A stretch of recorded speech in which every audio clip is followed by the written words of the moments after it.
April 15th, tax day, old tax day. We have our regular meeting scheduled here this evening, so if you're tuning in via CTV5, we are once again going virtual with our meeting in light of the coronavirus lockdown. So the 7 of us are convening here. We've got a couple of people at City Hall in case we need them to keep us in order. We'll move into communications. Amanda or Joe, anything from you right now? No, thank you. We don't have anything right now. Okay. Citizen input and community announcements. Because of having to go virtual, we've been asking people to at least notify Melissa, our city recorder, if you wanted to be involved or had anything to address the council on, to be able to dial in, and we have no one queued up for tonight's meeting, so we will move on from that and go into mayor's business. My list is short and sweet. I've got nothing in terms of liaison stuff necessarily. I just want to let the community know that each week on Wednesday at 5 o'clock, a number of the community leaders get together and do a Facebook Live update on kind of what the different organizations are doing or have done or will be working on and doing as part of our current situation. So we have been working, the Canby Fire District, Chief Davis set this up, and so we go through and set up and do the live feed from Canby Foursquare Church, where they're able to go live and do that for us. So it's on their Facebook page and then gets shared throughout a couple of different pages throughout Canby. So if you're wanting to get the latest and greatest, please tune in there and join us at 5 o'clock. So we just did that today. We had an update from Amanda Zyber gave a city update. Kyle Lang gave an update on some of the business items that have come down with the federal stimulus package and money that have been available and are starting to come into a number of our businesses in our community already. So that's a great thing. We also had an update from Chief Davis as well as Superintendent Goodall on the distance learning that Canby School District has implemented here this week. Just for the viewing audience, some City Hall updates. We have had some new hires start at City Hall. We have a new HR support member that's joined our team and has started. So they'll be supporting Amanda in her role as HR director and city manager, and then ultimately the city manager, as well as Melissa and Joe and whatever other items we decide to throw at this person. So they have started. And we also have started 2 new people in our planning department. With that retirement of Brian Brown, and that resulted in promotions of 2 of our existing staff members, and then we've backfilled those with 2 new hires. So we're excited to have a full complement.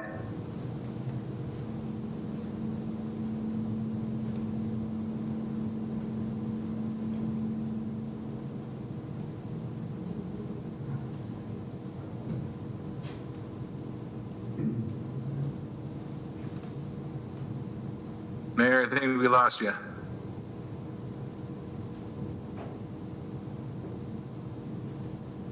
Okay, it's not just me. You lost him Not too. just you. Okay. We lost him. One thing I found from being on a couple of Zoom meetings is that you need to tell everybody else in your house to get off of their devices because it sucks up the bandwidth. So I wonder if somebody's watching some Netflix on another part of the house. Whoa, he's gone completely. Well, Just homework. You guys, we're making a record of this meeting, so just be aware of that. It appears as if the mayor signed out. We'll let you know when he's attempting to sign back in. I assume that's what he's going to try to do. all right, well, I guess that then means delegates our council president to continue. Indeed it does. Oh wait, he's coming back. Is he coming back? He's trying to come back.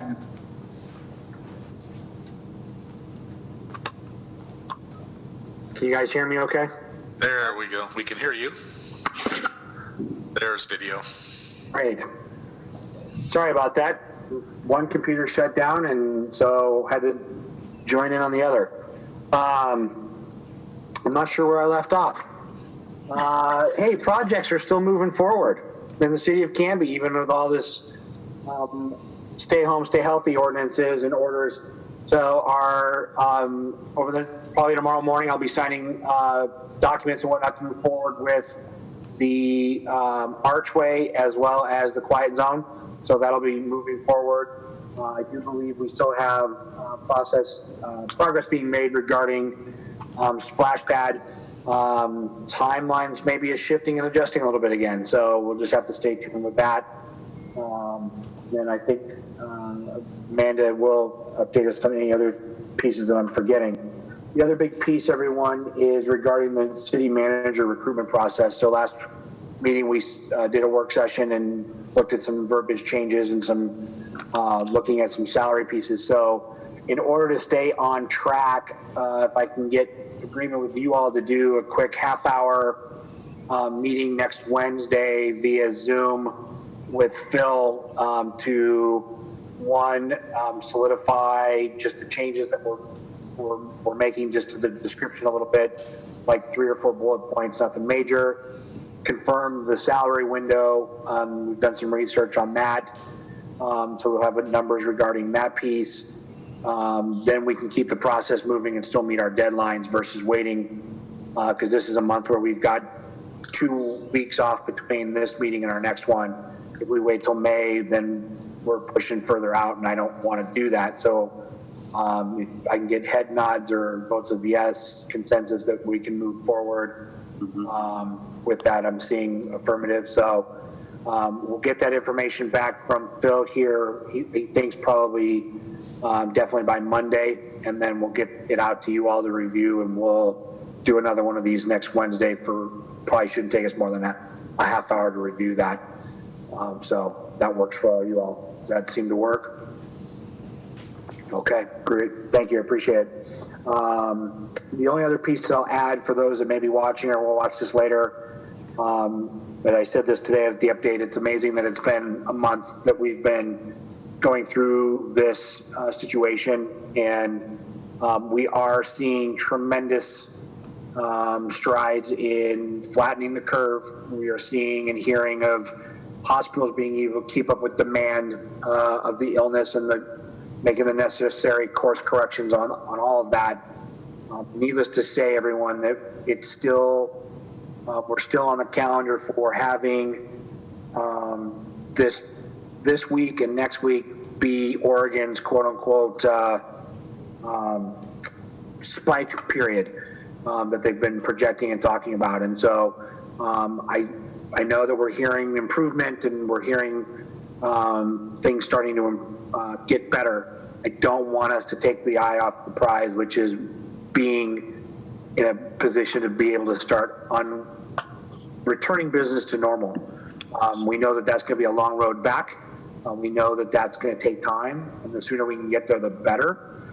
If we open up too quickly or too soon, I do worry about a relapse or a boomerang effect, and then we're back in the situation that we were, that we are in now later on, and I want us to be able to avoid that. So everyone has been doing great. Oregon has been probably seeing the most flattening of their curve out of the rest of the country. So we just need to keep doing our due diligence and stay resilient in what we're doing. It's hard.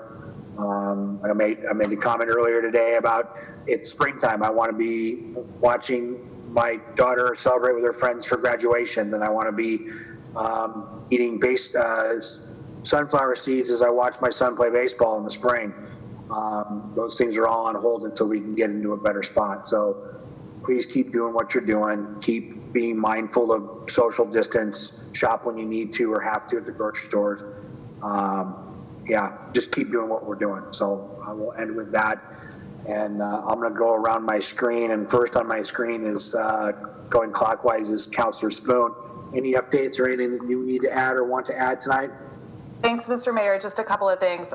Number one, thank you, city staff, for keeping the projects on target. I think a lot of people feel like everything's come to a crawl, but I know that I and the citizens in the city really appreciate those projects moving forward.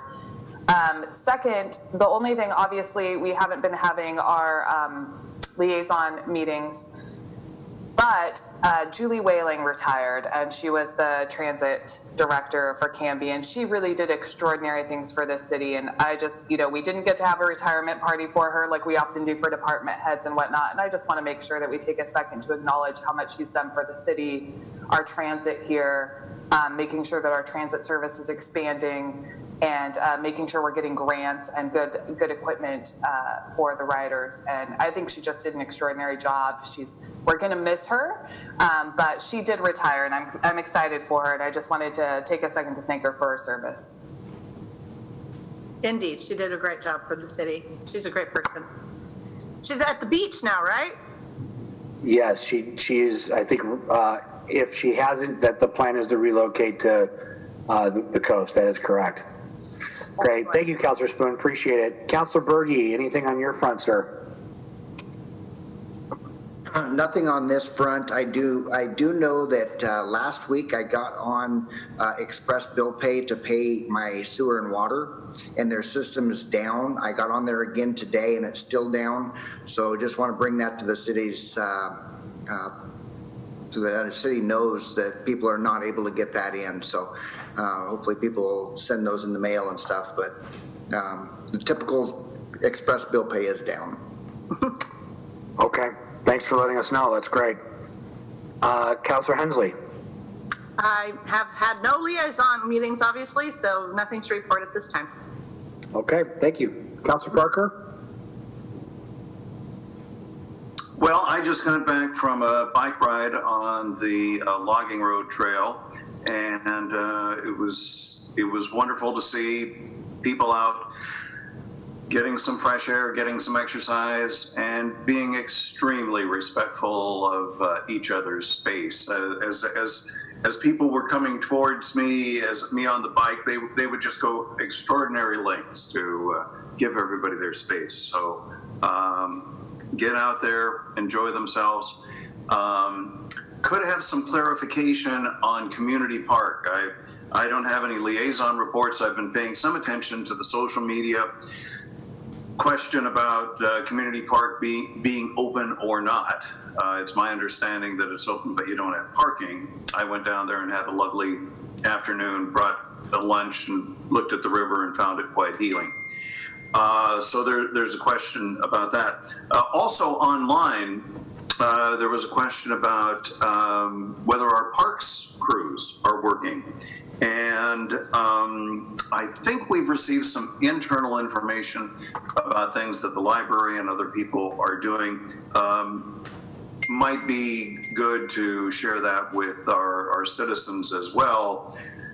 Questions have arisen about, are all city employees receiving pay? Are all city employees working? So I think there's some additional information that we can push out there to better explain the mechanics of the day-to-day operations. And Sarah, I'm glad you brought up Julie. I was looking forward to an appropriate going away moment for her. She has brought millions of dollars of grants. Every bus you see in the city, she had paid for through grants. So my hope is that when we dedicate our next bus shelter, that we invite her back and have her be a part of that ceremony.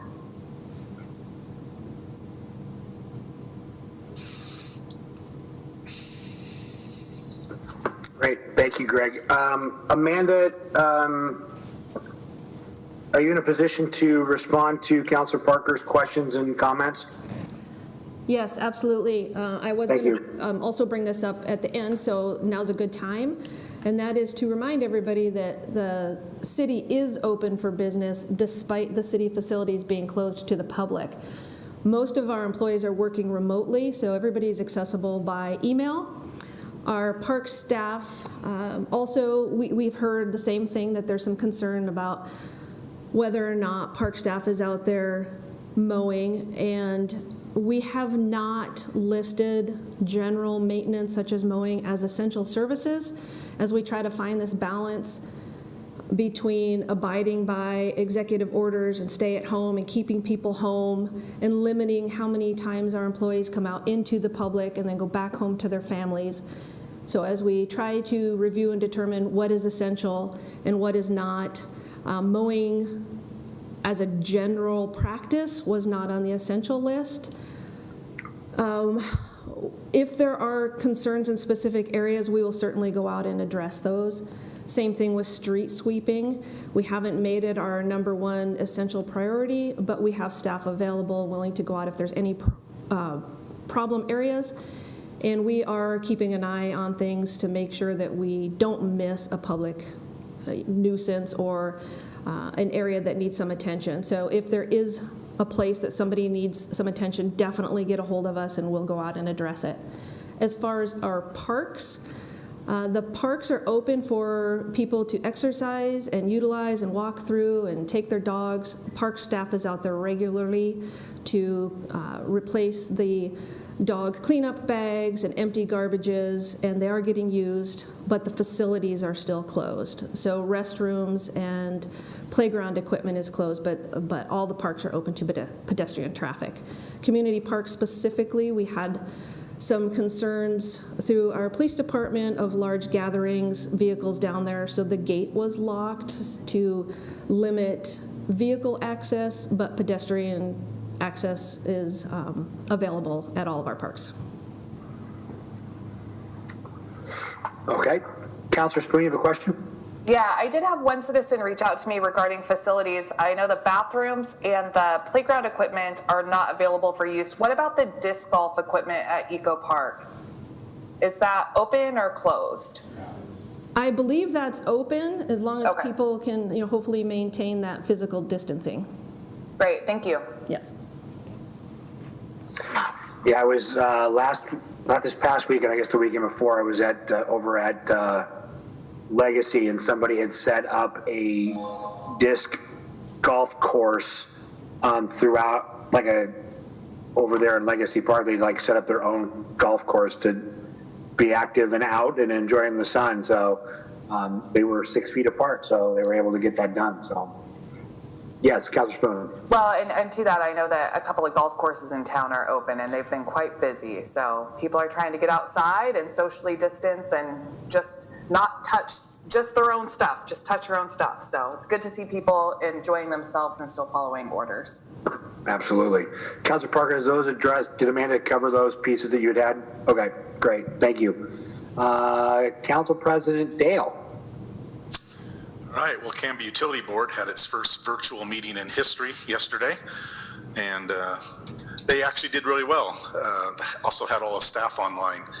The highlights of it are that Dan Murphy has been given a 5-year extension on his contract, so we'll see Dan's familiar smiling face for years to come.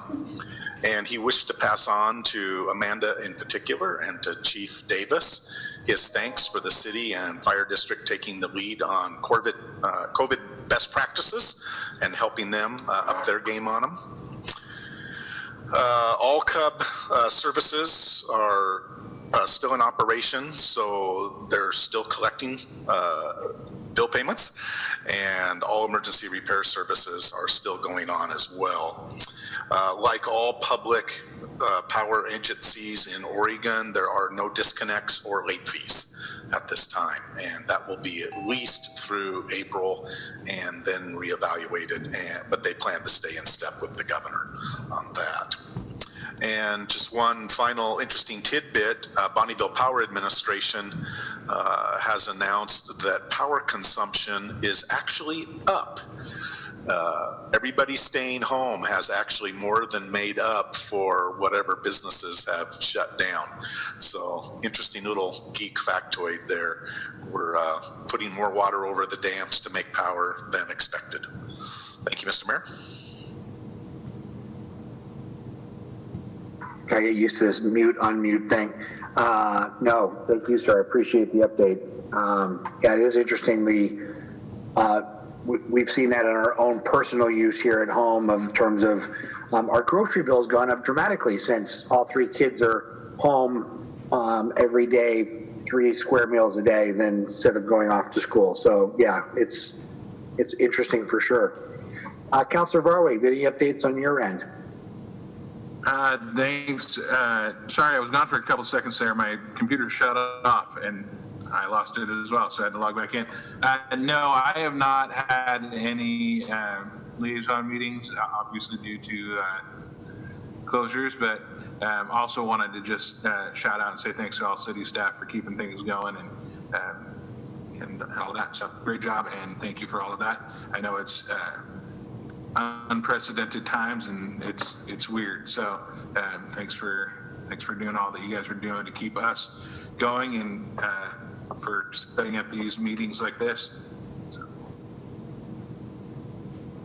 Most definitely. Thank you, Councilor Varwig. I appreciate it. Great. Thank you all. We'll move into approval of the consent agenda. I want to tackle that Mr. Mayor.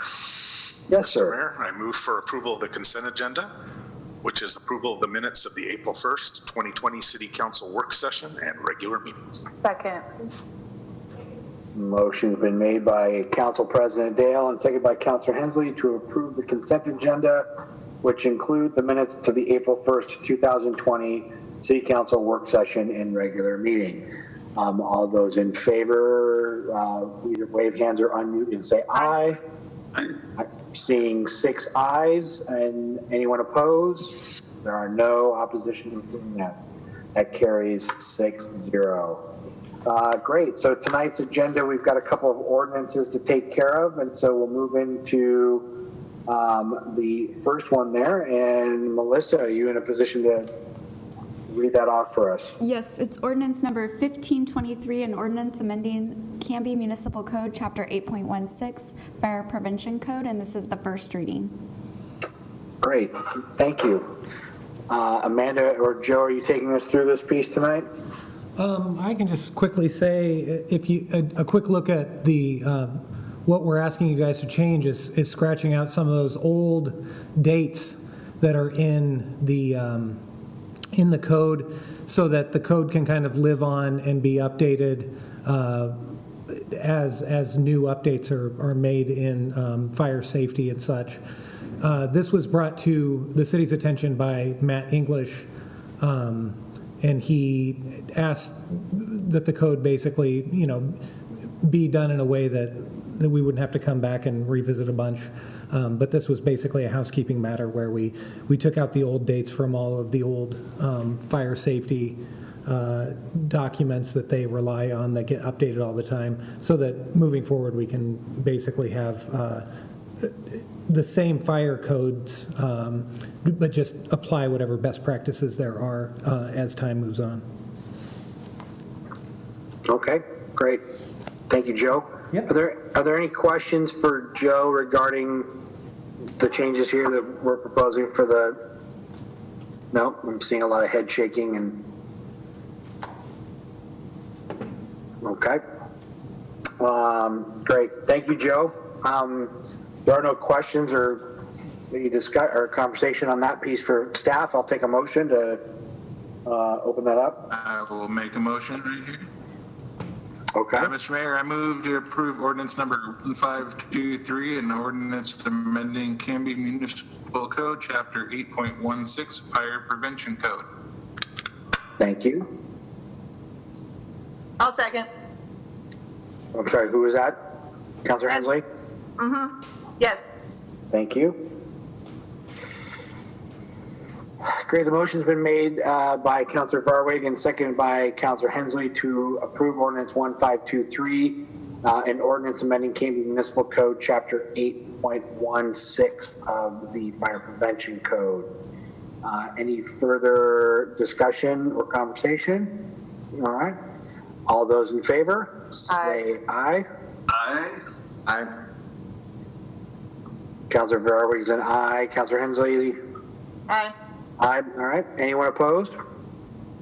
That passes 6-0. That will come before us again. May. May 6th. Thank you, May 6th. Thank you. All right, next on the agenda this evening is Ordinance 1524, an ordinance authorizing the city administrator to execute a contract with R.L. Reimers Company for the 2020 wastewater treatment plant primary clarifier improvement project and declaring an emergency. And I believe, Jerry, you are here to present that to us, correct? Sorry, you get Amanda again on this one. That's okay. Hi, Amanda. Hi. The primary clarifier project is listed for the next phased improvement to the wastewater treatment facility. The task was identified in the master plan and will provide added treatment capacity and redundancy to the plant. After the RFP was posted, we received 8 bids. The bids did come in a little bit higher than expected. Staff made some modifications and changes, staff with the engineer, during the design process over the last several months and evaluated items that maybe did not need to be addressed at this time. We'll continue to do that and look at value engineering and ways we can reduce the costs. But what you have in front of you tonight is, excuse me, the first reading for the ordinance to award the contract to R.L. Reimers Company, which is a Canby company. And the emergency clause? You knew I'd ask. I was ready to ask on your behalf. Safety and welfare. Safety and welfare. That's a little more vague than I'm used to getting. It's probably more about contract deadlines, am I right? Do you want to add anything, Joe? Well, they want to get to it over time.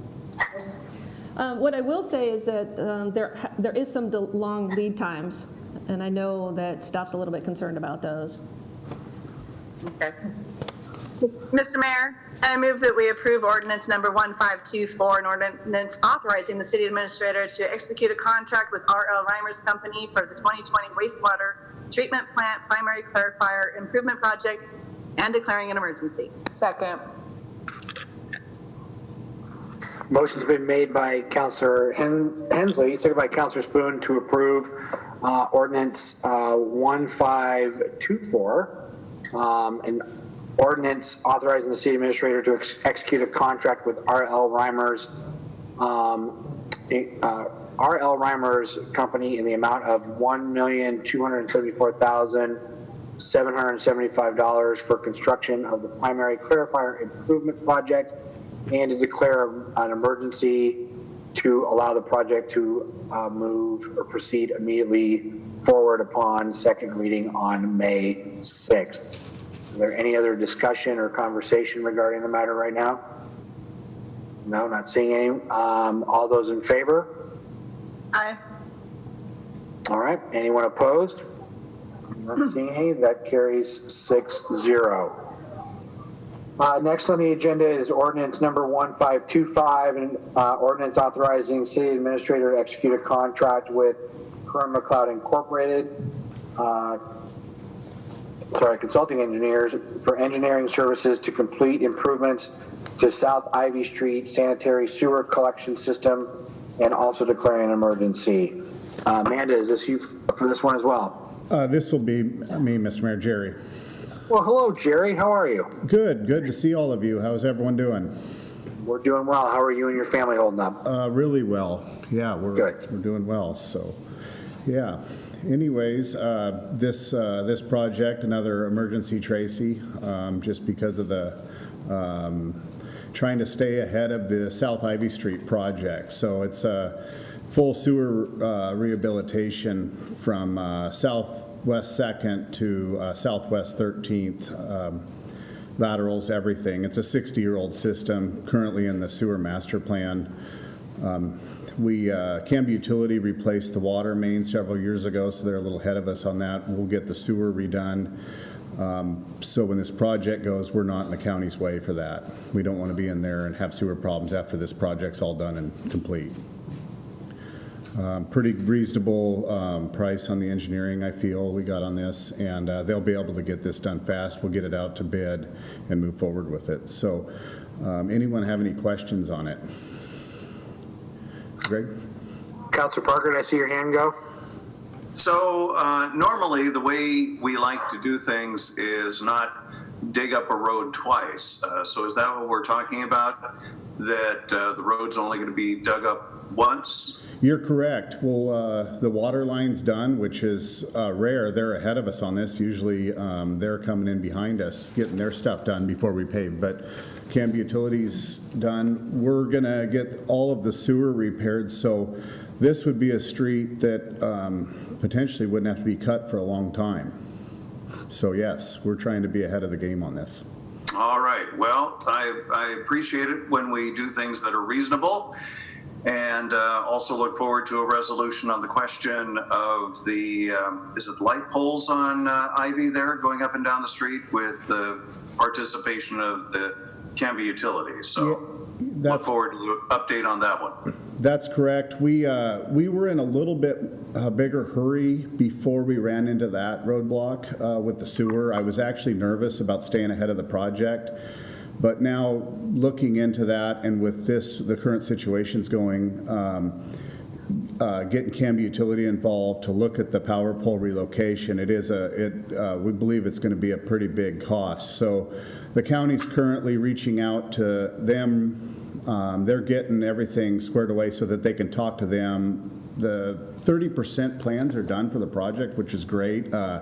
They're getting ready to start on the 60%. We've advised them to get this cleared up with the power pole issue before they spend any more money on engineering. So they're working on that now. I would love to see all that go underground, but the expense would just be too much. But sewer, water, everything will be complete.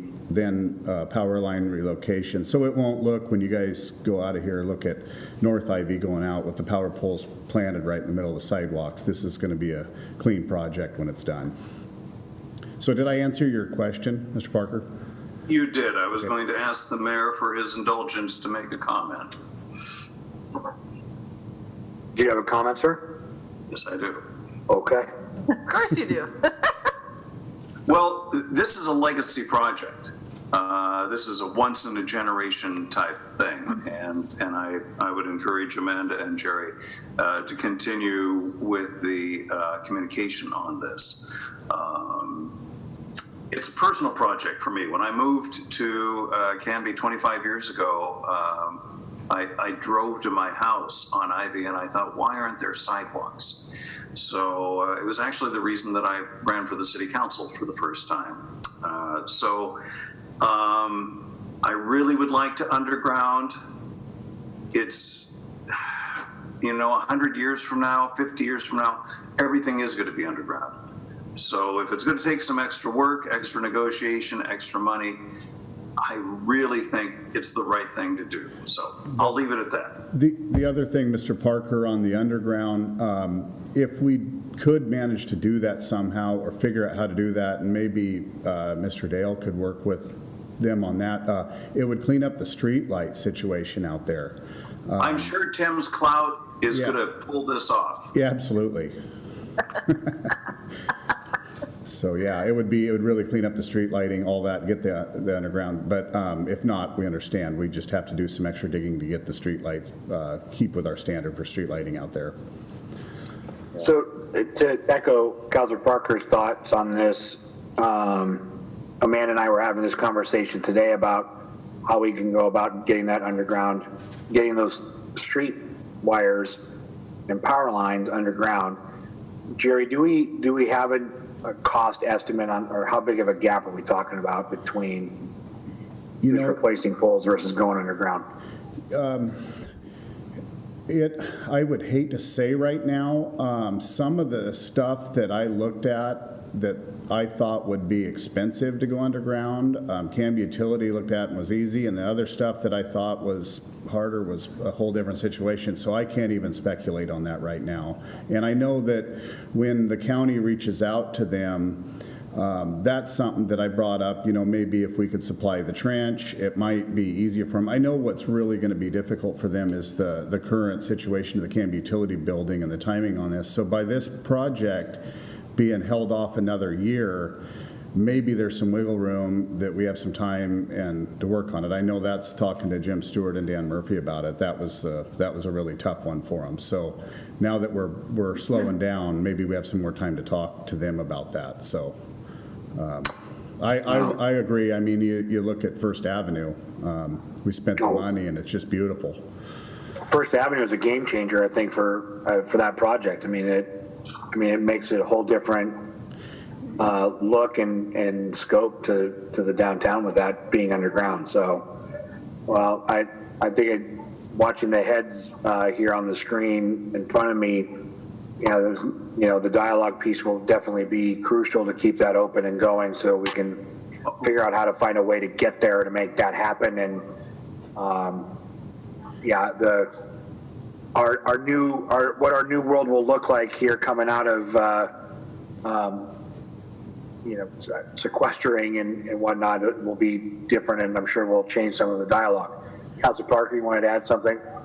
Well, there's a lot of times that we sit on this council and we really make no difference. This really is one of the inflection points where we can make a difference on something that forever people are going to look at or not look at. So at the very least, I would like to see the cost numbers come back so that we can make a informed decision on whether or not to proceed. You mentioned the First Avenue, and when we wanted to underground it, and we had First Avenue businesses say, well, it's going to cost us money to hook up to a new, modern, efficient underground situation. The city dug into its own pocket and spent $200,000 to pay for those connections. So I really think this is a gift to the future if we can pull it off. But at the very least, Jerry, if you could talk with Amanda and see if it wouldn't take up too much staff time for us to get some ballpark figures on what it would cost to do this, and then maybe we can negotiate with Canby Utility. But until we know what the box is that we're dealing with. But boy, this is just one of those moments in history where we can make a difference by this decision that we make here. Yeah, we're gonna work hard at pushing for that and see what they say. We're gonna get the numbers and all that, and you'll definitely be hearing back from us. There is one more thing on that too, not to change the subject, but I wanted to talk about the signal since we've really gone off track here. Just Hold on. on the power. We gotta, maybe we'll save this for community announcements at the end here or something, because we have to follow what we've agended and publicized. They were just going to reach out to him when they had a decision on all that, so. If that, Okay. Yeah. Sorry I interrupted you, Sarah. Did you? No, I think Councilor Berge. Yeah. Hey, I got a quick question for you. Something that would definitely help on something like this is to bring in a big electrical company like EC. That I've seen them do a lot of the work in town with the steel power poles that went in. Have them come in and just kind of have them put together some high-level budgeting of what it's going to cost, see if we can do some directional boring in areas in order to save on it. I know it's going to be expensive. It's going to be really expensive, but it's going to be well worth it. And if we could get somebody like that to come in and, even if we had to pay them $10,000 or, I'm just throwing a number out there, just to get some high-level actual numbers, not just an engineer estimate, because right now the engineer's estimates are anywhere between 15 and 35% off. So just something to look at. Is I know they've done a lot of that work already through town, so they'd be familiar with it. Okay, thanks. Thanks, Councilor Berge. That was good. Councilor Hensley, did you have something? No, just I want to thank Jerry for all the work that's been done on this thus far, and if you're ready, I'll make a motion. I think we are. Go ahead. Well, then I move to approve ordinance 1525, authorizing the city administrator to execute a contract with Curran-Mcleod Incorporated in the amount of $75,000 for design and construction phase engineering services for reconstruction of the South Ivy Street sanitary sewer and declaring an emergency. Second. Motion's been made by Councilor Hensley and seconded by Councilor Spoon to approve ordinance 1525, authorizing the city administrator to execute a contract with Curran-Mcleod Incorporated in the amount of $75,500 for design and construction phase engineering services for reconstruction of the South Ivy Street sanitary sewer and declaring it an emergency, coming up for second reading on May 6th. Any further discussion or comment? Nope. All those in favor? Aye. Aye. All right. Anyone opposed? That carries 6-0. Thank you all. Appreciate that. We'll move into city administrator business and staff reports. Ms. Zyber, anything new and exciting? I don't really have anything business related, but I would like to take this opportunity just to give a big thank you to our city staff who continue to adapt to our new way of doing business and the coordination among staff so that we can stagger schedules and minimize the number of people that we have in facilities. I'm really impressed with everybody, and the way everybody works together is great, and so I just want to extend a thank you to our staff. Also to our community business partners, Canby Fire, Canby Utility, our unified EOC that we have in our coordination with the county and other cities is really great in a time like this, and watching everybody come together is amazing. So I'm proud to be a part of this team and a part of our unified group right now, and I just want to extend a thank you to everybody. Well, thank you, Amanda. You've shown tremendous leadership and keeping everything on track and being involved with the EOC and those meetings. Originally every day. Now I know it's only 1 or 2 days a week, but it's still a lot to manage and a lot to handle. So appreciate you and all of the staff's flexibility and work during this time. It's not been easy for sure. So thank you. And thanks to all of you. Well, we try to stay out of the way. For those of you at home, everyone's laughing and giggling at that comment. And of course, Councilor Parker has a comment. Well, you and I attended a League of Cities conference where there was a discussion by a fire chief who was trying to save his entire city.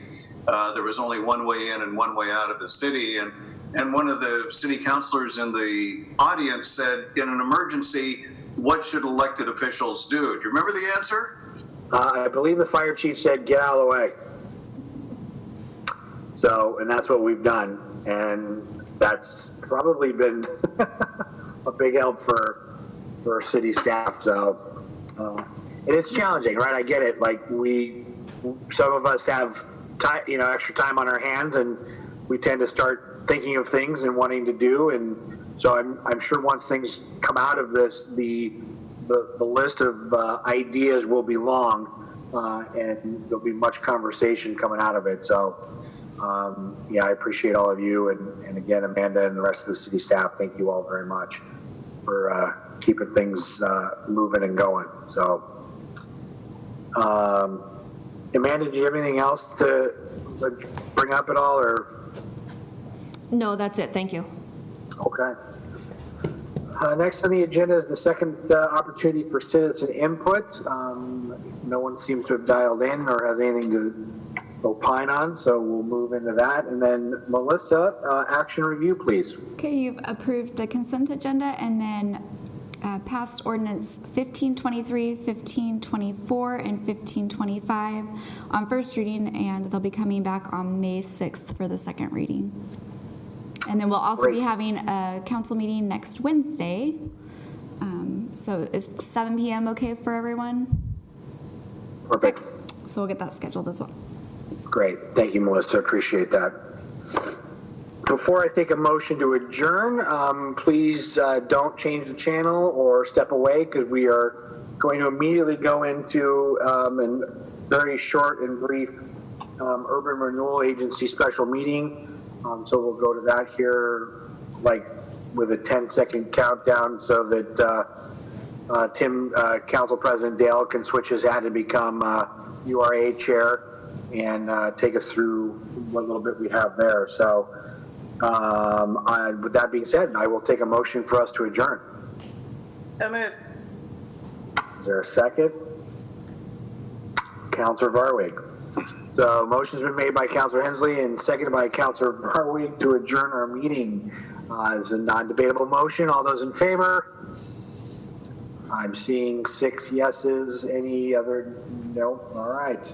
We are officially adjourning from the City Council meeting, and we will now move into our Urban Renewal Agency meeting. Council President Dale, or I should say Chair Tim Dale, it is yours. Amanda, is Gordon good? Yes, he is. Thank you. All right, we'll start in 5, 4, 3. Welcome to the Canby Urban Renewal Agency special meeting of April 15th, 2020.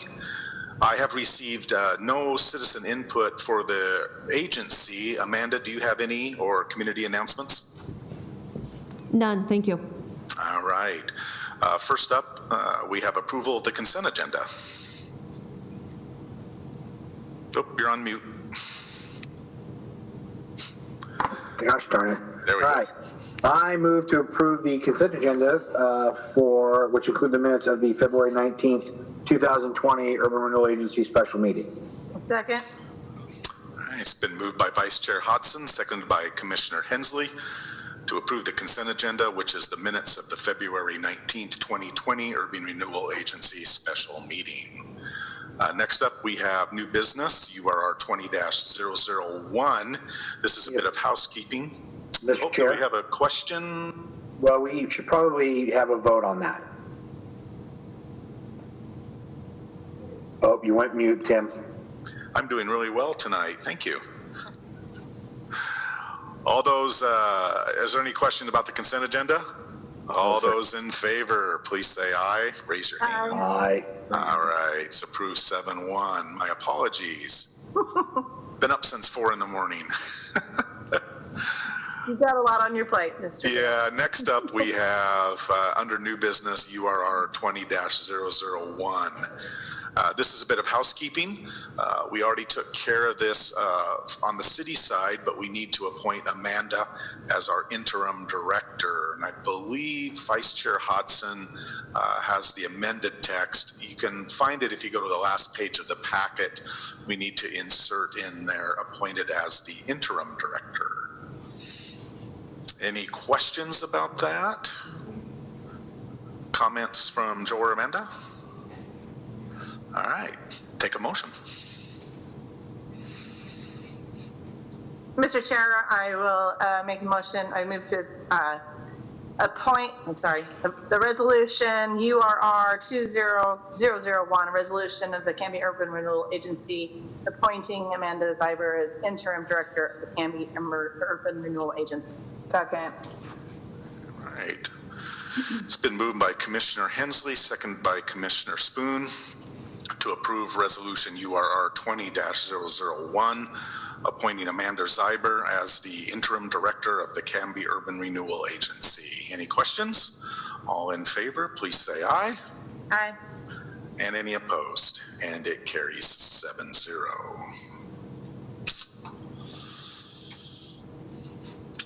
Well, to our new interim agency administrator, is there any other business for the agency tonight?